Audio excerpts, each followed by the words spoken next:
नमस्कार दोस्तों। Inspired heart channel में आपका स्वागत है।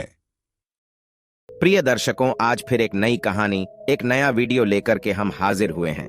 आज की जो कहानी है, आज का जो प्रसंग है, यह बड़ा ही ज्ञानवर्धक है, बड़ा ही मोटिवेशनल है। प्रिय दर्शकों, नीलकंठ ने बताया कि चाहे कोई कितना ही सगे हो, लेकिन उसकी यह 3 बातें बिना विचारे नहीं मानना चाहिए।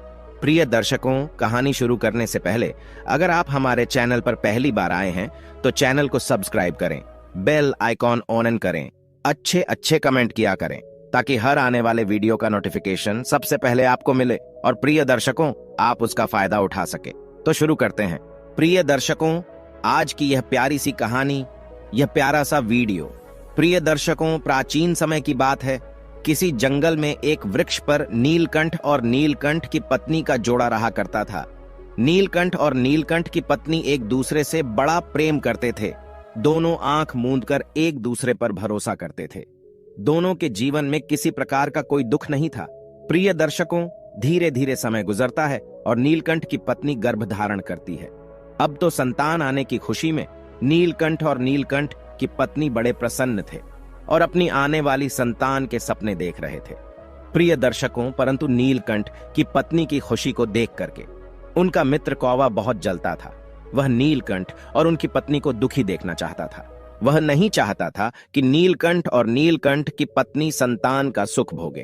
तभी कौवा एक योजना बनाता है।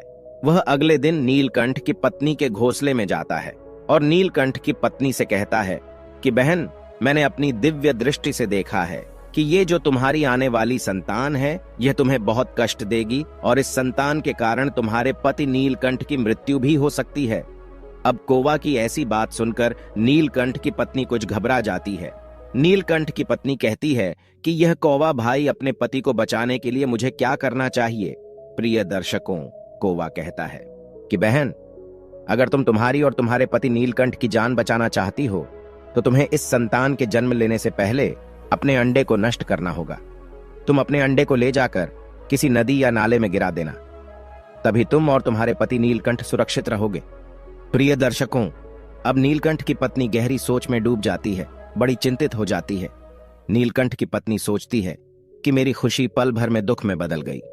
प्रिय दर्शकों, अब शाम के समय जब नीलकंठ दाना पानी लेकर अपने घोंसले में लौटता है तो नीलकंठ की पत्नी अपने पति को सारी बात बताती है और कहती है कि पिया जी, हमें अपनी संतान को जन्म देने से पहले ही उसे मारना होगा, क्योंकि वह हमारे लिए सुख देने वाली संतान नहीं है।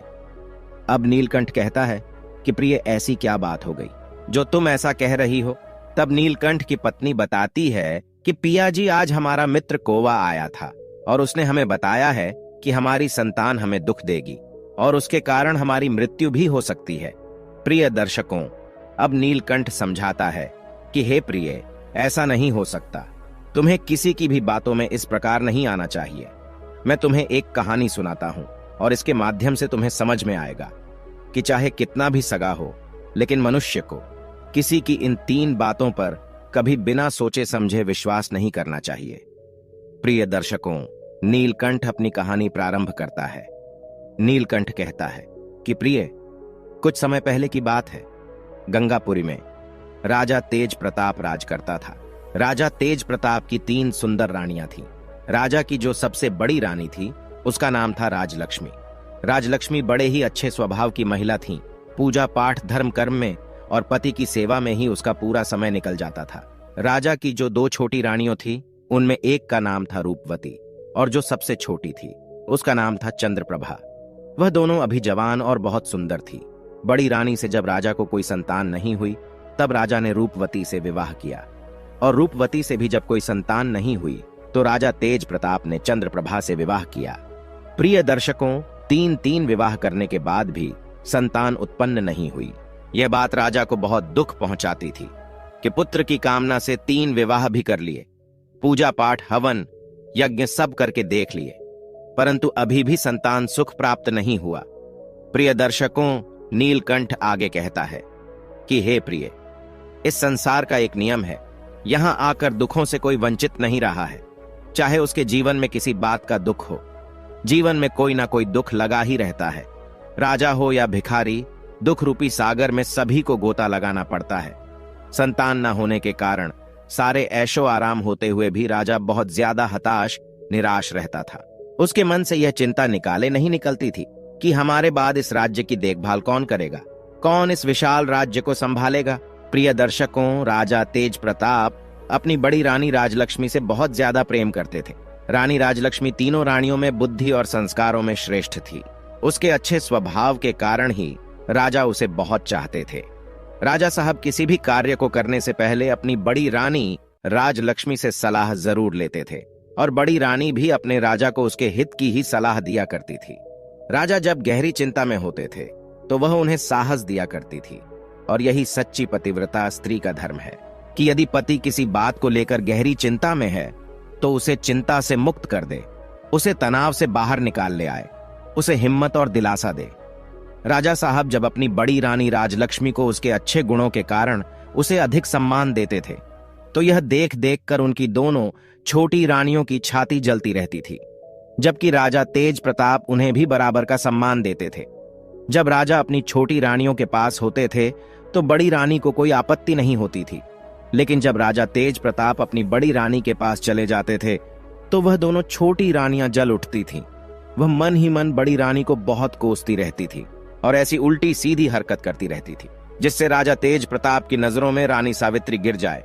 प्रिय दर्शकों, नीलकंठ आगे कहता है कि हे प्रिय, जब तक किसी को ऊपर वाला नहीं गिराता तब तक मनुष्य के बस की बात नहीं है कि वह किसी को नीचा दिखा पाए। राजा की दोनों छोटी रानियों रूपवती और चंद्रप्रभा राजा के सामने तो ऐसे पेश आती थी जैसे वह बड़ी रानी सावित्री से कितना ज्यादा प्रेम करती है। सावित्री रोज सवेरे स्नान ध्यान करके और भगवान शिव की आराधना करती थी और हर दिन नगर के कुछ जरूरतमंद लोगों की सहायता करती थी। भूखे प्यासे लाचार लोगों को भोजन कराती थी, उसके बाद स्वयं अन्न जल ग्रहण करती थी। प्रिय दर्शकों, इधर राजा की जो छोटी रानियां थीं वह पूरे दिन सजने संवरने में ही लगी रहती थीं। न किसी घर आए अतिथि को भोजन पानी कराती थी और न किसी अन्य बात का ध्यान रखती थी। उनका तो अधिकतर ध्यान राजा साहब को रिझाने में ही लगा रहता था। प्रिय दर्शकों, इधर बड़ी रानी राजलक्ष्मी प्रतिदिन भगवान शिव की पूजा पाठ और दीन दुखियों की सेवा करती रही, तो रानी राजलक्ष्मी की सेवा से प्रसन्न होकर भगवान शिव ने उसे पुत्रवती होने का वरदान दे दिया। भोलेनाथ की कृपा से जब रानी राजलक्ष्मी को गर्भ ठहर गया और यह खबर जब राजा को मिलती है तो वह खुशी से फूला नहीं समाता है।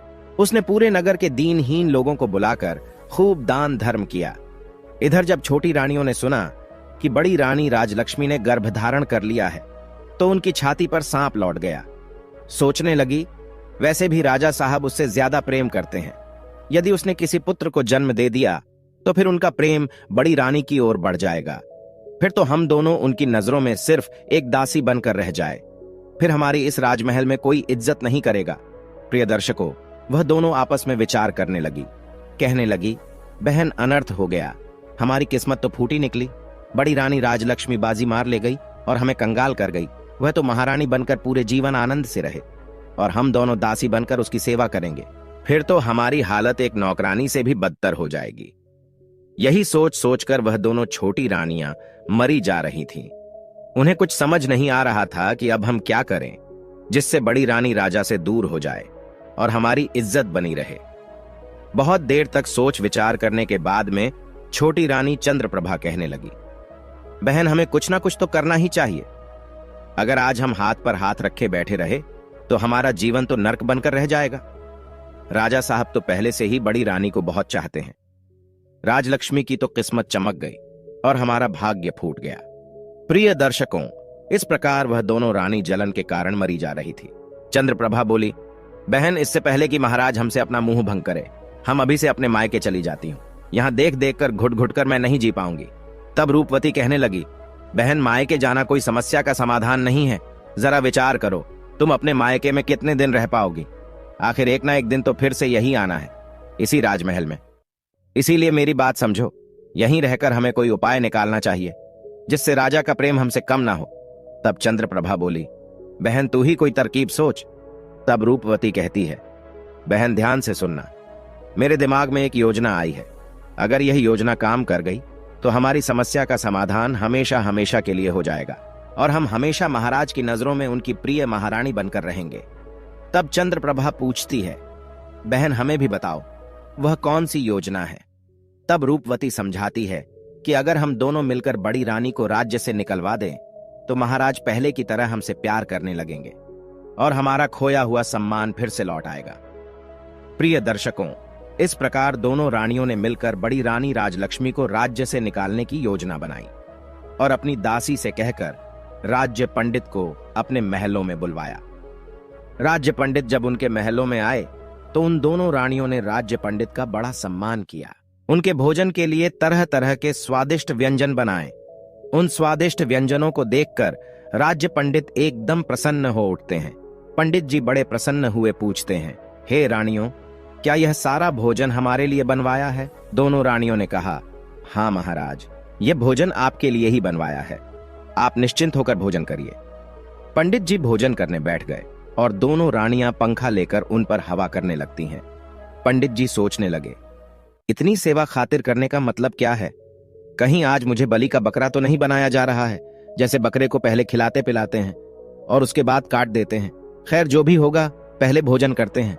इतना स्वादिष्ट भोजन तो हमने आज से पहले कभी नहीं किया है।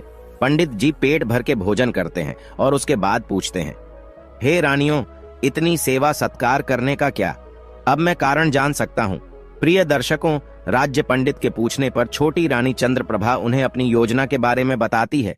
ये राज्य पंडित जी, आपको हमारा एक काम करना होगा। आपको तो पता ही है कि बड़ी रानी इस समय गर्भवती है और आपको सिर्फ इतना करना है कि महाराज को बड़ी रानी के प्रति भड़काना है और बड़ी रानी पर कोई दोष लगाकर उसे राज्य से निकलवाना है। प्रिय दर्शकों, उनकी योजना सुनकर पंडित जी के हाथ पैर कपकपाने लगते हैं, चेहरे पर पसीना आ जाता है, भय से हाथ पैर सुन्न पड़ने लगते हैं। पंडित जी दोनों हाथ जोड़कर कहते हैं, रानियों, मुझे क्षमा कर देना, मैं यह घोर अपराध नहीं कर सकता। इतने दिनों के बाद तो हमारे महाराज के घर में संतान का सुख आने वाला है और यह खुशी महाराज से मैं कैसे छीन सकता हूं? यह घोर पाप का कार्य करके मैं नरक में नहीं जाना चाहता। अगर मैंने यह पाप कर भी दिया और किसी दिन राजा को पता चल गया तो वह हमें फांसी पर लटका देंगे और साथ ही साथ आप दोनों भी मारी जाओगी। इसीलिए रानियों, आप मुझे माफ कर दो, मैं इस कार्य में आपकी कोई मदद नहीं कर सकता। प्रिय दर्शकों, जब पंडित जी उठकर चलने लगते हैं तो उन दोनों रानियों ने देखा कि बात तो बिगड़ रही है। तब दोनों ने हाथ पकड़कर पंडित जी को फिर से बैठा लिया और बोली, हे पंडित जी, यदि आपने हमारा यह काम कर दिया तो हम आपको मुंह मांगा धन देंगे, आपकी 7 पीढ़ियां बैठी बैठी खाएंगी, तब भी धन दौलत खत्म नहीं होगी। इतना कहकर उन दोनों रानियों ने सोने के सिक्कों से भरा हुआ एक थैला पंडित जी के आगे रख दिया।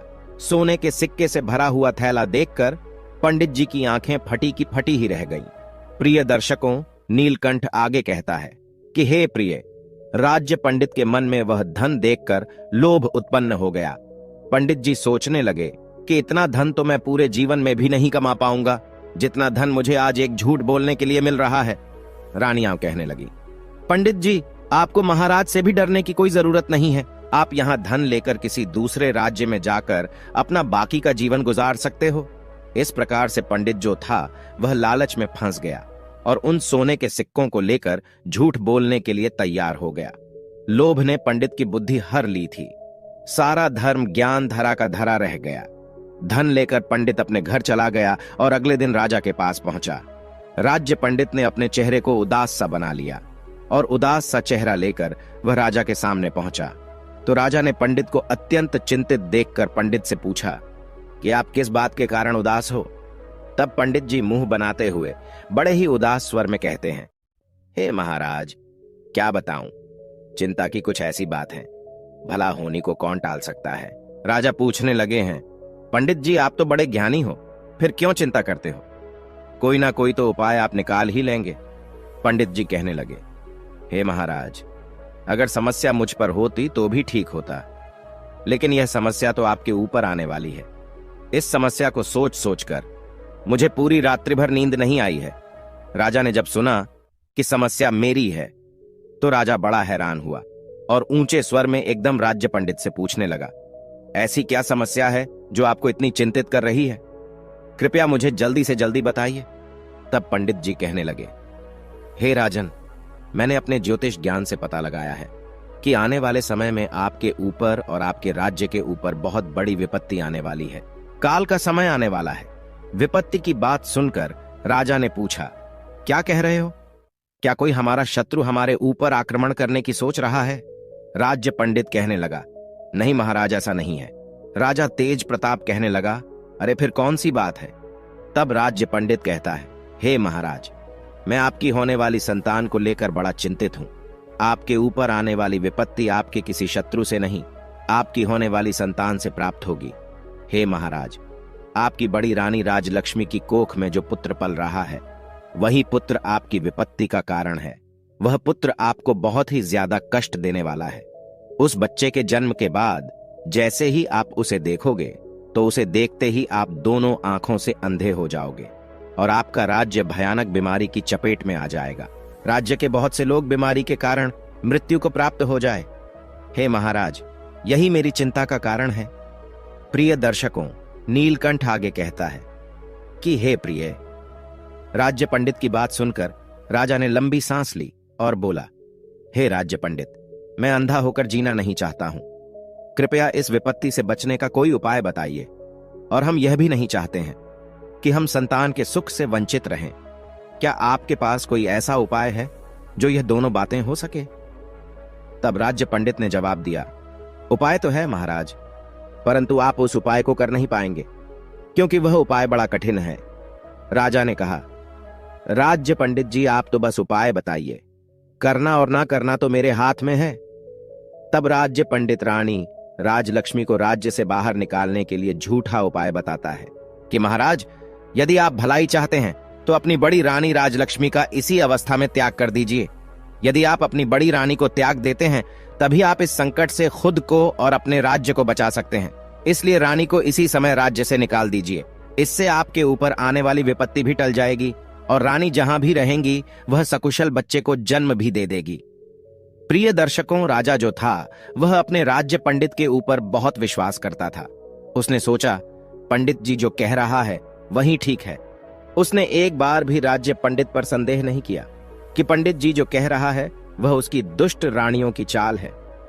राज्य पंडित की बात को राजा तेज प्रताप ने बहुत गंभीरता से लिया और अपनी रानी राजलक्ष्मी को त्यागने का निश्चय कर लिया।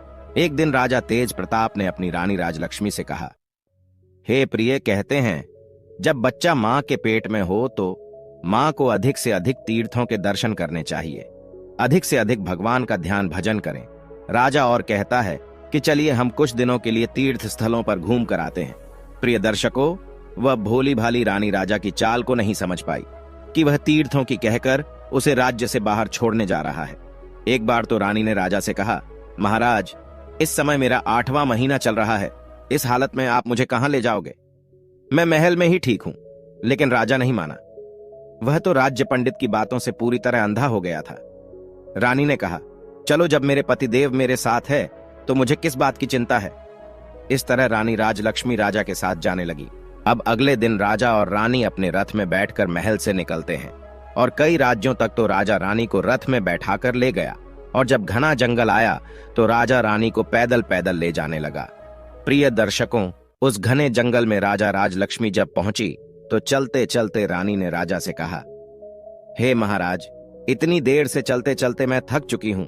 यही किसी वृक्ष के नीचे बैठकर विश्राम करना चाहती हूं, क्योंकि इस अवस्था में मुझसे ज्यादा नहीं चला जाता।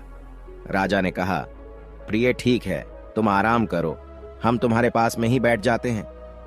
प्रिय दर्शकों, इस प्रकार रानी राजलक्ष्मी अपने पति के पास एक वृक्ष के नीचे बैठकर आराम करने लगती है। रानी पहले से हारी थकी तो थी ही, इसीलिए उसे जल्दी ही गहरी नींद आ गई। रानी गहरी नींद में निश्चिंत होकर सो जाती है। प्रिय दर्शकों, उसे क्या पता था कि राजा के मन में आखिर क्या चल रहा है। इधर राजा तेज प्रताप ने एक कागज पर कुछ लिखा और रानी के पास रखकर वहां से चला आया। कुछ समय बाद रानी जब नींद से जागी तो रानी ने अपने पास अपने पति को नहीं पाया तो वह एकदम से डर के मारे घबरा गई। उसने अपने पास रखे एक कागज को पढ़ा तो पढ़ते ही उसके आंसू निकल आए। कागज में लिखा था, हे मेरी प्यारी रानी, मुझे क्षमा कर देना, किसी कारणवश मैं तुम्हारा त्याग कर रहा हूं। अब तुम चाहे जहां जाओ, जहां रहो, हमारा तुमसे कोई नाता नहीं है। प्रिय दर्शकों, राजा तेज प्रताप का वह खत पढ़कर रानी राजलक्ष्मी गहरे शोक में डूब जाती है और अपने पति का नाम ले लेकर उस जंगल में रोती चिल्लाती घूमती रहती है। लेकिन राजा का वहां कहीं अता पता नहीं था। वह दुखी उसी हालत में कई घंटे इधर उधर भटकती रहती है। उसके दुख का वर्णन करना भी मुश्किल है। रानी बार बार यही प्रश्न कर रही थी कि आखिर मुझसे भूल क्या हो गई जो राजा साहब ने मुझे त्याग दिया। लेकिन उसके प्रश्न का कोई जवाब देने वाला वहां नहीं था। उस लाचार रानी को अपनी इतनी चिंता नहीं थी, पर उसके पेट में जो बालक पल रहा था उसकी चिंता बहुत अधिक थी। अगर वह अकेली होती तो कहीं अपने प्राण त्याग देती, लेकिन जिस बालक ने अभी दुनिया भी नहीं देखी, उसकी हत्या कैसे कर सकती थी। वह 8 माह के गर्भ को साथ लेकर जंगल में इधर उधर भटकती रही। फिर उसने हिम्मत बांधी और भगवान को याद किया। भगवान की कृपा से उसे एक रास्ता दिखाई दिया। अब वह उस रास्ते पर धीरे धीरे आगे को बढ़ने लगी। पूरे दिन भूखी प्यासी रानी उसी रास्ते पर चलती रही। चलते चलते वह एक साधु के आश्रम पर पहुंच जाती है। प्रिय दर्शकों, उधर आश्रम के साधु ने देखा कि एक महिला जो गर्भवती है वह अकेली भटकती हुई उसके पास आई है। तो साधु जी को बड़ा आश्चर्य हुआ कि इस दुखियारी को भला इस जंगल में किसने अकेला छोड़ दिया। साधु जी ने उस दुखियारी को पानी पिलाया, उसे बैठने के लिए आसन दिया। उसके बाद उससे उसके अकेले भटकने का कारण पूछा। साधु के पूछने पर रानी राजलक्ष्मी ने रोते रोते सारी बात बता दी। रानी की दुख भरी कहानी सुनकर साधु जी को उस पर तरस आया। कहने लगे, पुत्री तुम चिंता मत करो, अब तुम सही जगह पर आ गई हो। यहां तुम्हें कोई तकलीफ नहीं होगी। तुम्हारी जब तक मर्जी हो तब तक तुम इस आश्रम पर आराम से रहो। आज से और इस समय से अब मैं ही तुम्हारा पिता हूं और तुम मेरी पुत्री हो। मैं तुम्हारा दुख सुख में ख्याल रखूंगा। साधु महाराज की बात सुनकर राजलक्ष्मी को कुछ तसल्ली मिली और वह गर्भावस्था में उन्हीं साधु जी की कुटिया पर रहने लगी। धीरे धीरे समय कुछ बीत गया तो रानी ने उन्हीं साधु जी के आश्रम पर अपने एक बच्चे को जन्म दिया। रानी के गर्भ से एक पुत्र ने जन्म लिया। साधु जी ने उस बालक का नाम भोला रख दिया। प्रिय दर्शकों, नीलकंठ आगे कहता है कि हे प्रिय, अब बालक भोला अपनी मां और साधु जी की देखरेख में बड़ा होने लगा। उसकी शिक्षा भी उसी आश्रम पर ही हुई थी। साधु जी ने ही उस बालक को पढ़ाया लिखाया और उसे योग्य बनाया। धीरे धीरे भोला जब 18 वर्ष का हो गया, वह बालक से अब किशोर बन गया था। भोला के साथ के जो बच्चे थे वह उसे बिना मां बाप का अनाथ कहकर चढ़ाया करते थे।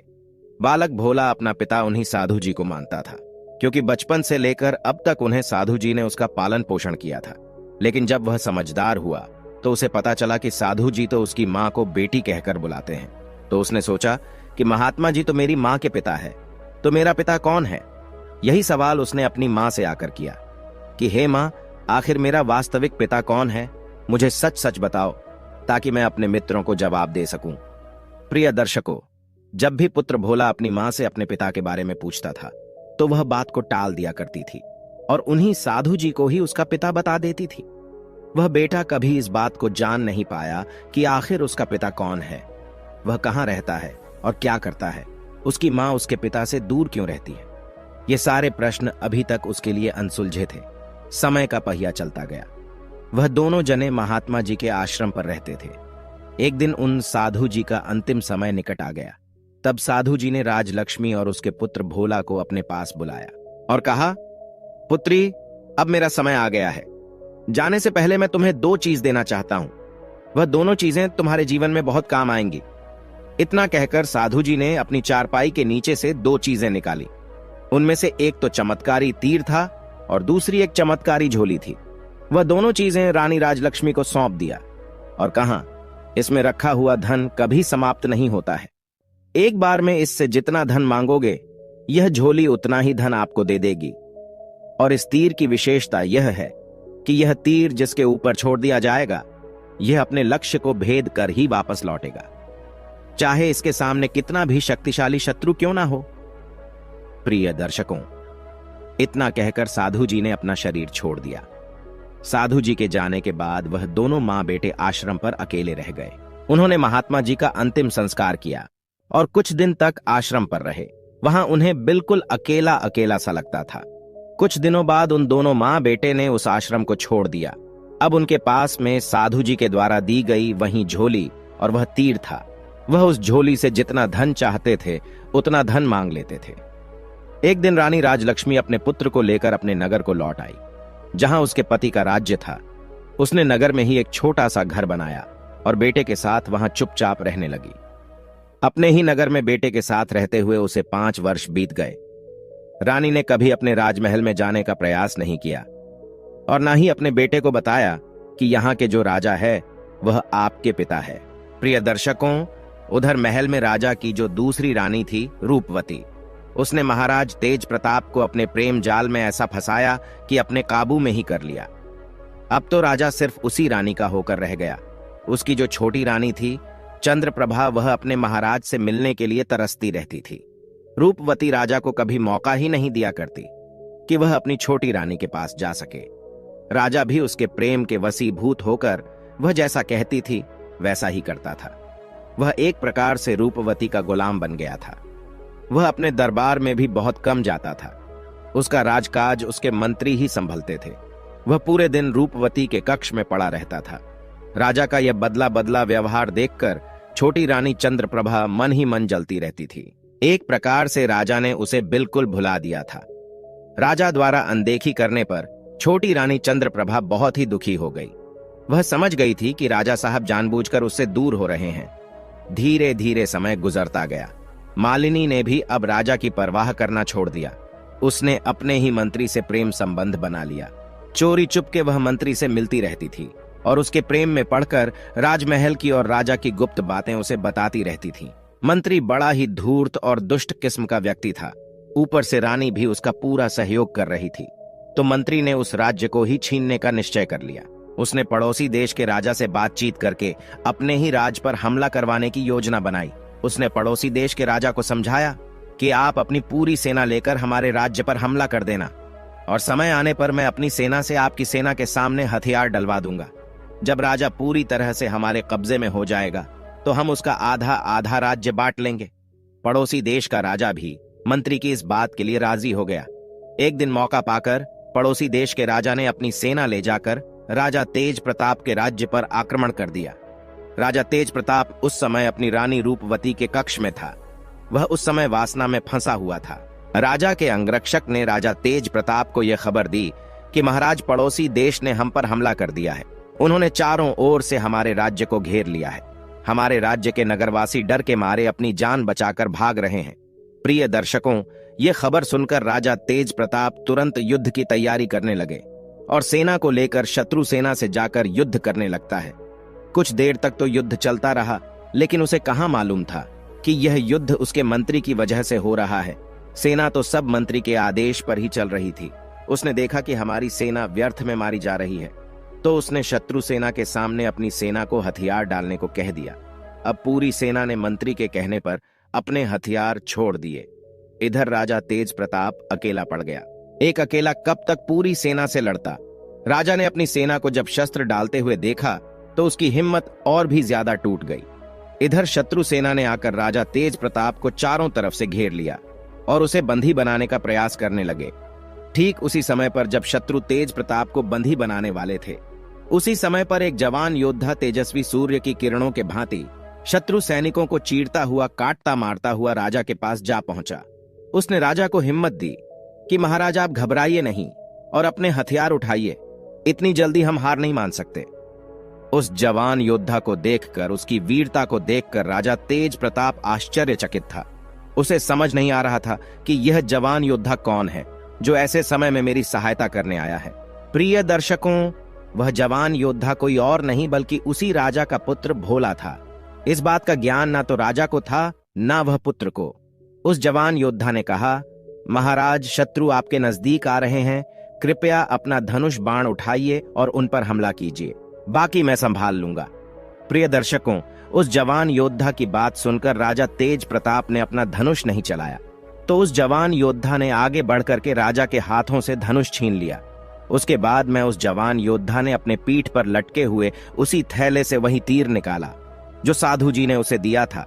एकदम से निशाने को साधकर उसने वह तीर शत्रु सैनिकों पर छोड़ दिया। प्रिय दर्शकों, वह तीर अचूक था। वह तीर जब धनुष से छोड़ा गया तो उसने एक ही बार में कई 100 सैनिकों को मौत के घाट उतार दिया और पुनः उसके हाथ में लौट आया। उधर राजा ने देखा कि इस जवान योद्धा के हाथों से छोड़े हुए उस तीर ने एक ही बार में कई 100 योद्धाओं की लाशें गिरा दी। अब इससे भी ज्यादा आश्चर्य उसे इस बात पर हुआ कि वह तीर सैनिकों को मारने के बाद में पुनः लौटकर उस जवान योद्धा के हाथों में आ गया। एक साथ में 100-200 सैनिकों की लाशें देखकर शत्रु सेना में खलबली मच गई। उन्हें विश्वास नहीं हो रहा था कि एक तीर से इतने लोग कैसे मारे जा सकते हैं, एक तीर से इतने सैनिकों की मौत कैसे हो सकती है। एक पल के लिए सब सोचने पर मजबूर हो गए। अब तो उस जवान योद्धा ने फिर से उस तीर को चलाया। इस बार एक ही तीर से शत्रु देश की सेना के हजारों सैनिक मारे गए। पर विशेष बात यह थी कि वह तीर शत्रुओं का सर्वनाश करके दोबारा उसके पास लौट कर आ जाता है। यह देखकर शत्रु राजा के और उस मंत्री के हाथ पैर सुन्न पड़ गए। अब तो उनके दिमाग से राजा को बंदी बनाने का विचार निकल गया और वह अपनी जान बचाने में लग गए। प्रिय दर्शकों, तीसरी बार जब उसने धनुष पर बाण चढ़ाया तो शत्रु सेना ने देखा कि अब तो यह किसी को भी जीवित नहीं छोड़ेगा, तो उसकी पूरी सेना जान बचाकर भाग खड़ी हुई। पड़ोसी देश का राजा जब अपनी सेना को लेकर भाग गया तो राजा तेज प्रताप निर्भय हो गए। उस जवान योद्धा ने अकेले ही उस युद्ध को जीत लिया था। राजा उस जवान योद्धा की वीरता को देखकर बहुत हैरान था। पूछने लगा, हे कुमार, तुम कौन हो? तुमने पलक झपकते ही एक तीर से युद्ध का पासा पलट दिया। धन्य है तुम्हारी मां जिसने तुम्हारे जैसे वीर को जन्म दिया है। वीर बालक, मैं तुम्हारी युद्ध कला को प्रणाम करता हूं। इस प्रकार से राजा तेज प्रताप उस राजकुमार की वीरता के कायल हो गए। कहने लगे, हे वीर युवक, यदि तुम सही समय पर नहीं पहुंचते तो दुश्मन मुझे बंदी बनाकर ले जाते और वह मेरी हत्या कर देते। तुमने मेरे प्राणों के साथ साथ इस राज्य की रक्षा की है। हम तुम्हारा यह एहसान कभी नहीं भूलेंगे। राजा तेज प्रताप बार बार उस वीर युवक की प्रशंसा कर रहा था। राजा बोला, हे बेटे, अब तुम मेरे साथ मेरे राजमहल में चलो। इस प्रकार से राजा उस जवान योद्धा को अपने महल में बुलाकर ले जाता है और उसका खूब सम्मान करता है, बड़ा स्वादिष्ट भोजन कराता है। उसके बाद राजा ने पूछा कि हे वीर बालक, तुम्हारे माता पिता कौन है और वे कहां रहते हैं? तब उस जवान योद्धा ने बताया, महाराज, मेरा नाम भोला है और मैं अपने पिता को तो नहीं जानता, पर मैं अपनी मां के साथ आपके ही नगर में रहता हूं। मेरी मां का नाम राजलक्ष्मी है। उस जवान योद्धा की बात सुनकर राजा को कुछ आश्चर्य हुआ। राजा पूछने लगा, बेटे, तुम अपने पिता को क्यों नहीं जानते हो? तो उस युवक ने जवाब दिया, महाराज, मैंने अपने पिता को कभी देखा ही नहीं है। मैंने कई बार अपनी मां से पूछा कि मेरा पिता कौन है, लेकिन मेरी मां ने कभी यह बात नहीं बताई। वह मुझे हमेशा इधर उधर की बातें सुनाकर टाल दिया करती थी। प्रिय दर्शकों, अपनी रानी राजलक्ष्मी का नाम सुनकर राजा के हाथ पैर कांपने लगे। उसे अपनी रानी की याद आने लगी। अब तो राजा मन में सोचने लगा, कहीं यह राजकुमार मेरी बड़ी रानी राजलक्ष्मी का बेटा तो नहीं है, जिससे मैं गर्भावस्था के दौरान राज्य पंडित के कहने पर जंगल में छोड़ आया था। और यह जवान योद्धा कहीं मेरा बेटा तो नहीं है? वो फिर राजा ने सोचा, नहीं नहीं, यह मेरा बेटा नहीं हो सकता। अगर मेरा बेटा होता तो मैं अब तक इसे देखकर अंधा हो गया होता, जैसा कि पंडित जी ने बताया था। लेकिन आज यह मेरे बेटे से कम नहीं है, क्योंकि इसने मेरी जान बचाई है और इस राज्य की रक्षा की है। तब राजा कहता है, हे पुत्र, क्या तुम मुझे अपनी माता के दर्शन करवा सकते हो, ताकि हम उनसे मिलकर तुम्हारे जैसे वीर युवक को जन्म देने की उन्हें बधाई दे सके? राजा की बात सुनकर उस जवान योद्धा ने कहा, क्यों नहीं महाराज, अवश्य मैं आपको अपनी माता के दर्शन कराऊंगा। आप चलिए मेरे साथ।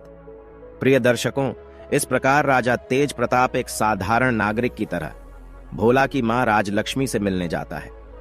जब राजा सावित्री के घर पहुंचा तो उसने देखा कि वह लड़का जिस स्त्री की बात कर रहा था वह तो उनकी ही बड़ी रानी राजलक्ष्मी है।